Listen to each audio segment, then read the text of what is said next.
നമസ്കാരം. നമ്മൾക്ക് സാമ്പത്തികമായി ഒരു ബുദ്ധിമുട്ട് വരുമ്പോൾ നമ്മൾ പലപ്പോഴും ആശ്രയിക്കുന്ന ഒന്നാണ് വ്യക്തിഗത വായ്പ അല്ലെങ്കിൽ പേഴ്സണൽ ലോൺ എന്ന് പറയുന്നത്. നമുക്കറിയാം, നമ്മൾ ബാങ്കുകളിൽ പേഴ്സണൽ ലോണിനായിട്ട് അപ്ലൈ ചെയ്യാറുണ്ട്. ചിലപ്പോൾ അത് നമുക്ക് ലഭിക്കും, ചിലപ്പോൾ ലഭിക്കാറില്ല. പല കാരണങ്ങൾ കൊണ്ടും അത് റിജക്റ്റ് ആവാനും സാധ്യതയുണ്ട്. നിങ്ങൾക്ക് പലർക്കും അറിയുന്ന അല്ലെങ്കിൽ അറിയാത്ത മറ്റൊരു കാര്യം എന്ന് പറയുന്നത് ബാങ്ക് ഇതര സ്ഥാപനങ്ങൾ, അതായത് non banking financial companies, NBFC എന്ന് ചുരുക്കി പറയാം. ബാങ്ക് ഇതര സ്ഥാപനങ്ങളിൽ നിന്നും നമുക്ക് പേഴ്സണൽ ലോൺ ലഭിക്കുന്നുണ്ട്. പലർക്കും അതിനെക്കുറിച്ച് അറിയില്ല. അത്തരത്തിലുള്ള ആളുകൾക്ക് വേണ്ടിയാണ് ഇന്ന് ഈ വീഡിയോ ഞാൻ ചെയ്തിരിക്കുന്നത്. ബോസ്വാല മലയാളത്തിന്റെ മറ്റൊരു വീഡിയോയിലേക്ക് ഏവർക്കും സ്വാഗതം. ഞാൻ അവിനാഷ്. അപ്പോൾ നോൺ ബാങ്കിങ് ഫിനാൻഷ്യൽ കമ്പനീസിൽ നിന്നും ലഭിക്കുന്ന പേഴ്സണൽ ലോണുകളെ കുറിച്ചുള്ള ഡീറ്റെയിൽസുമായിട്ടാണ് ഞാൻ ഇന്ന് വന്നിരിക്കുന്നത്.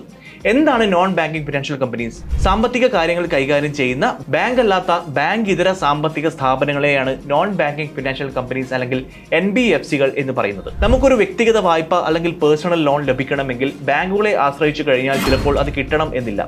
ഒരുപാട് നൂലാമാലകൾ പലപ്പോഴും ബാങ്കുകൾ പറയാറുണ്ട് എന്ന് നമുക്ക് എല്ലാവർക്കും അറിയാം. പല ഡോക്യുമെന്റ്സ് നമ്മൾ സബ്മിറ്റ് ചെയ്യേണ്ടതായിട്ടുണ്ട്. ചിലപ്പോൾ ആവശ്യമായ ഒരു ഡോക്യുമെന്റ് നമുക്ക് ഇല്ലാതെ തന്നെ വരാം. ഇനി അഥവാ ഡോക്യുമെന്റ്സ് സബ്മിറ്റ് ചെയ്ത് കഴിഞ്ഞാലും ചില കാരണങ്ങൾ കൊണ്ട്, ചില മൈന്യൂട്ട് ആയിട്ടുള്ള റീസൺ കാരണം ലോൺ തള്ളിപ്പോവാനും സാധ്യതകൾ വളരെ വളരെ കൂടുതലാണ്. ഇത്തരത്തിലുള്ള സാഹചര്യത്തിലാണ് നോൺ ബാങ്കിങ് ഫിനാൻഷ്യൽ കമ്പനീസ് നമ്മളെ സഹായിക്കുന്നത്. പക്ഷേ റിസർവ് ബാങ്ക് ഓഫ് ഇന്ത്യയുടെ ശക്തമായ നിയന്ത്രണത്തിൽ തന്നെ അവരുടെ എല്ലാ നിയമങ്ങളും അല്ലെങ്കിൽ എല്ലാ റൂൾസ് ആൻഡ് റെഗുലേഷൻസും അനുസരിച്ചുകൊണ്ട് തന്നെയാണ് ഇന്ത്യയിൽ നോൺ ബാങ്കിങ് ഫിനാൻഷ്യൽ കമ്പനീസ് പ്രവർത്തിക്കുന്നത്. സർക്കാരിന്റെ കൃത്യമായ മോണിറ്ററിംഗും ഇത്തരത്തിലുള്ള സ്ഥാപനത്തിന് മുകളിലുണ്ട്. അതുകൊണ്ട് തന്നെ നമ്മൾ ലോൺ എടുക്കുന്ന സമയത്തുള്ള സേഫ്റ്റിയെ കുറിച്ച് യാതൊരു വിധത്തിലുള്ള പ്രശ്നവും ഇവിടെ ഉണ്ടാകുന്നില്ല. ഇനി ഞാൻ നിങ്ങളോട് പറയാൻ പോകുന്നത് ഏതൊക്കെ തരത്തിലുള്ള നോൺ ബാങ്കിങ് ഫിനാൻഷ്യൽ കമ്പനീസിൽ നിന്നുമാണ് നിങ്ങൾക്ക് ലോൺ ലഭിക്കാൻ സാധ്യതയുള്ളത്, അതിനായിട്ട് ചെയ്യേണ്ട കാര്യങ്ങൾ എന്തൊക്കെയാണ്, അത്തരത്തിലുള്ള NBFCകളുടെ പ്രത്യേകതകൾ എന്തൊക്കെയാണ്, അവ ഏതൊക്കെയാണ് എന്നിങ്ങനെയുള്ള ചില ഡീറ്റെയിൽസിലേക്കാണ്. സോ നമുക്ക് അതിലേക്ക് കടക്കാം. 50 ലക്ഷം രൂപ വരെ അല്ലെങ്കിൽ 25 ലക്ഷം രൂപ വരെയൊക്കെ നിങ്ങൾക്ക് നോൺ ബാങ്കിങ് ഫിനാൻഷ്യൽ കമ്പനീസിൽ നിന്നും വ്യക്തിഗത വായ്പ പേഴ്സണൽ ലോൺ ലഭിക്കും. ഇതിൽ 2-3% നിങ്ങളുടെ ലോൺ എമൗണ്ടിൽ നിന്നും ഒരു പ്രോസസിംഗ് ഫീ ആയിട്ട് പോകും. എന്ന് പറഞ്ഞാലും നിങ്ങൾ ബാങ്ക് ഇതര സ്ഥാപനങ്ങളിൽ നിന്നും NBFCകളിൽ നിന്നും ലോൺ അപ്ലൈ ചെയ്യുന്ന സമയത്ത് തീർച്ചയായും ചെയ്യേണ്ട ഒരു കാര്യം എന്ന് പറയുന്നത് വ്യത്യസ്ത നോൺ ബാങ്കിങ് ഫിനാൻഷ്യൽ കമ്പനികളുടെ ലോണുകളെ കുറിച്ചും അവരുടെ പലിശ നിരക്കിനെ കുറിച്ചും എല്ലാം കമ്പയർ ചെയ്തതിനു ശേഷം മാത്രമേ നിങ്ങൾ ഒരു നോൺ ബാങ്കിങ് ഫിനാൻഷ്യൽ കമ്പനിയിൽ ലോൺ അപ്ലൈ ചെയ്യാൻ പാടുകയുള്ളൂ.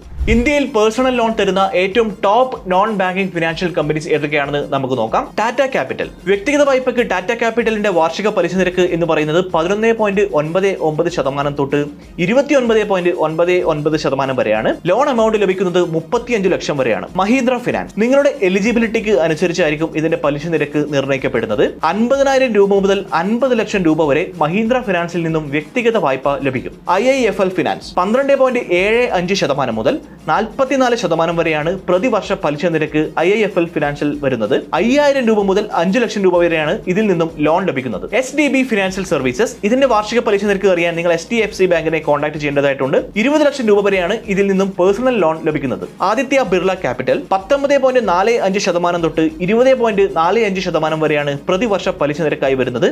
40 ലക്ഷം രൂപ വരെയാണ് ഇതിൽ നിന്നും ലോൺ ലഭിക്കുന്നത്. ഇനി ഇതിൽ ഓരോ ഫിനാൻഷ്യൽ സ്ഥാപനങ്ങളുടെയും പ്രത്യേകതകൾ എന്തൊക്കെയാണെന്ന് നമുക്ക് ഓരോന്നായിട്ട് പരിശോധിക്കാം. ടാറ്റ ക്യാപിറ്റൽ പേഴ്സണൽ ലോൺസിന്റെ പ്രധാനപ്പെട്ട ഫീച്ചറുകൾ എന്ന് പറയുന്നത് ഇത് ഓവർ ഡ്രാഫ്റ്റ് ഫെസിലിറ്റി ഓഫർ ചെയ്യുന്നു. അതുപോലെ തന്നെ പാർട്ട് പ്രീപേയ്മെന്റിന് യാതൊരു വിധത്തിലുള്ള പെനാൽറ്റി ചാർജുകളും ഇല്ല. അതുപോലെ തന്നെ ലോൺ ലഭിക്കുന്നതിനായിട്ട് യാതൊരു വിധത്തിലുള്ള ഈട് അല്ലെങ്കിൽ കൊളാറ്ററൽ ആവശ്യമില്ല. അതുകൂടാതെ ഈ ലോണിന് ആവശ്യമായിട്ടുള്ള ഡോക്യുമെന്റ്സ് എന്ന് പറയുന്നത് വളരെ കുറച്ച് ഡോക്യുമെന്റ്സ് മാത്രമേ നമ്മൾ സബ്മിറ്റ് ചെയ്യേണ്ടതായിട്ടുള്ളൂ.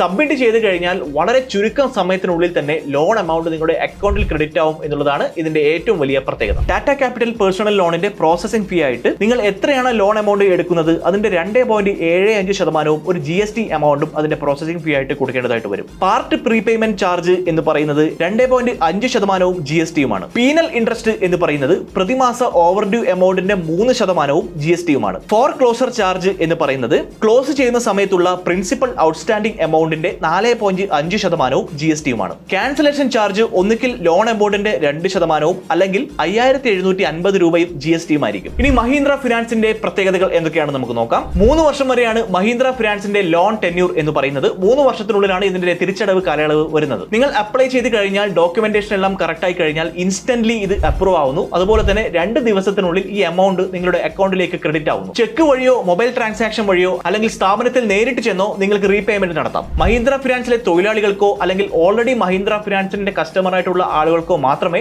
അവിടെ നിന്നും പേഴ്സണൽ ലോൺ ലഭിക്കുകയുള്ളൂ. പ്രീപേയ്മെന്റ് ഫെസിലിറ്റിയും അവൈലബിൾ ആണ്. അതുപോലെ തന്നെ ഈ ലോൺ ലഭിക്കാൻ ആവശ്യമായ ഏറ്റവും കുറഞ്ഞ പ്രായം എന്ന് പറയുന്നത് 21 വയസ്സും ഏറ്റവും കൂടിയ പ്രായം എന്ന് പറയുന്നത് 58 വയസ്സുമാണ്. IIFL ഫിനാൻസിന്റെ വ്യക്തിഗത വായ്പയുടെ പ്രത്യേകതകൾ എന്തൊക്കെയാണെന്ന് നമുക്ക് നോക്കാം. ആധാർ കാർഡ് ബേസ്ഡ് ആയിട്ടുള്ള KYCയും ഒരു സൈനും ഉണ്ടെങ്കിൽ ഇതിൽ നിന്നും വളരെ ഈസി ആയിട്ട് തന്നെ ലോൺ പ്രോസസിംഗ് ചെയ്യാം. പ്രോസസിംഗ് കഴിഞ്ഞാൽ 8 മണിക്കൂറിനുള്ളിൽ തന്നെ ലോൺ ഡിസ്ബേഴ്സ്ഡ് ആവുന്നു. എൻറ്റയർ ലോൺ ആപ്ലിക്കേഷൻ പ്രോസസ് നിങ്ങൾക്ക് ഓൺലൈനായി ചെയ്യാൻ വേണ്ടി സാധിക്കും. വളരെ കുറച്ച് ഡോക്യുമെന്റ്സ് മാത്രമേ ഇതിനായിട്ട് ആവശ്യമുള്ളൂ. IIFL നിന്നും 25 ലക്ഷം രൂപ വരെ ലോൺ എമൗണ്ടായി ലഭിക്കുന്നു. അതുപോലെ തന്നെ ലോൺ ആപ്ലിക്കേഷൻ പ്രോസസ്സ് എന്ന് പറയുന്നത് വളരെ ഈസിയാണ്, അതുപോലെ തന്നെ ട്രാൻസ്പെറന്റുമാണ്. IIFL വ്യക്തിഗത വായ്പക്കായിട്ടുള്ള ലോൺ പ്രോസസിംഗ് ചാർജ് 2% GSTയുമാണ്. പീനൽ ചാർജ് പ്രതിമാസം 2% കോമ്പൗണ്ടഡ് ആണ്. ഫോർക്ലോഷർ ചെയ്യുകയാണെങ്കിൽ 6% ആയിരിക്കും ചാർജ് വരുന്നത്. അതുപോലെ തന്നെ ഇതിന് യാതൊരു വിധത്തിലുള്ള ഡോക്യുമെന്റേഷൻ ചാർജും ആവശ്യമില്ല.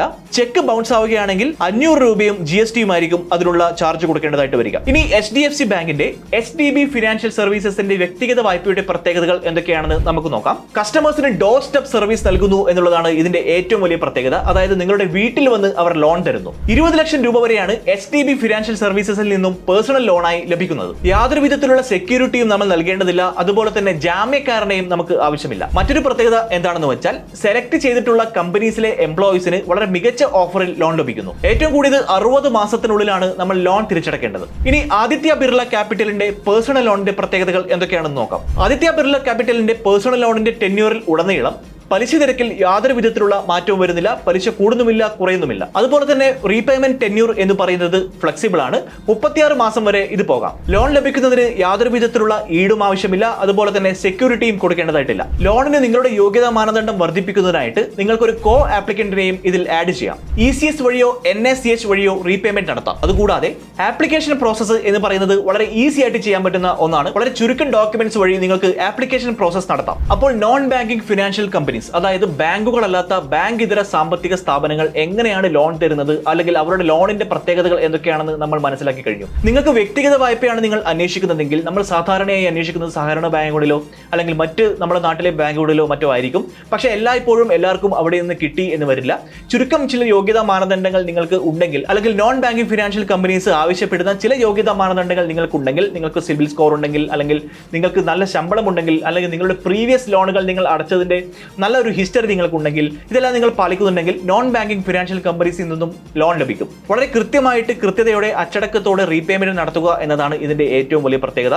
അങ്ങനെയുള്ള ഒരു സാഹചര്യം നിങ്ങൾക്കുണ്ടെങ്കിൽ നിങ്ങൾ പേഴ്സണൽ ലോൺ അന്വേഷിക്കുകയാണെങ്കിൽ ഇത്തരത്തിലുള്ള NBFCകളെ നിങ്ങൾക്ക് ആശ്രയിക്കാൻ പറ്റുന്നതാണ്. ഇതിന്റെ പലിശ നിരക്കിനെ കുറിച്ച് കൃത്യമായിട്ട് അന്വേഷിക്കുക. അതുപോലെ തന്നെ ഞാൻ വീഡിയോയുടെ ആദ്യം പറഞ്ഞതുപോലെ നിങ്ങൾ എല്ലാ NBFC സ്ഥാപനങ്ങൾ നൽകുന്ന ലോണുകളെയും കമ്പയർ ചെയ്യുക. ഏതിനാണ് പലിശ നിരക്ക് കൂടുതൽ, ഏതിനാണ് കുറവ്, ഏറ്റവും കൂടുതൽ ടെന്യൂർ ഏതിനാണ് പോകുന്നത്, ഏറ്റവും കുറവ് ടെന്യൂർ ഏതിനാണ് പോകുന്നത്, ലോൺ എമൗണ്ട് എത്രയാണ്, അങ്ങനെയുള്ള കാര്യങ്ങളെല്ലാം നിങ്ങൾ ഒന്നുകൂടെ ഒന്ന് കൃത്യമായിട്ട് അന്വേഷിച്ച ശേഷം നിങ്ങൾക്ക് NBFCയിൽ നിന്നും വളരെ ഈസി ആയിട്ട് ലോൺ നേടാം എന്നുള്ളതാണ് ഈ ഒരു വീഡിയോയിലൂടെ ഞാൻ നിങ്ങളോട് പറഞ്ഞത്. സോ ഇതുമായി ബന്ധപ്പെട്ട് കൂടുതൽ സംശയങ്ങൾ നിങ്ങൾക്കുണ്ടെങ്കിൽ ഈ വീഡിയോയ്ക്ക് താഴെ കമന്റായി നിങ്ങൾക്ക് രേഖപ്പെടുത്താവുന്നതാണ്. ഇതുപോലുള്ള ഇൻഫോർമേറ്റീവ് ആയിട്ടുള്ള വീഡിയോകൾക്കായി ബോസ്വാല മലയാളം ചാനൽ സബ്സ്ക്രൈബ് ചെയ്യാൻ മറക്കരുത്. ഈ വീഡിയോ നിങ്ങൾക്ക് വേണ്ടപ്പെട്ടവർക്കും അല്ലെങ്കിൽ ലോൺ അന്വേഷിക്കുന്ന നിങ്ങളുടെ സുഹൃത്തുക്കൾക്കോ ബന്ധുക്കൾക്കോ സജസ്റ്റ് ചെയ്യുക. നമുക്ക് അടുത്ത വീഡിയോയുമായി വീണ്ടും കാണാം. ബൈ. ബോസ്വാല, ബി ദ ബോസ്.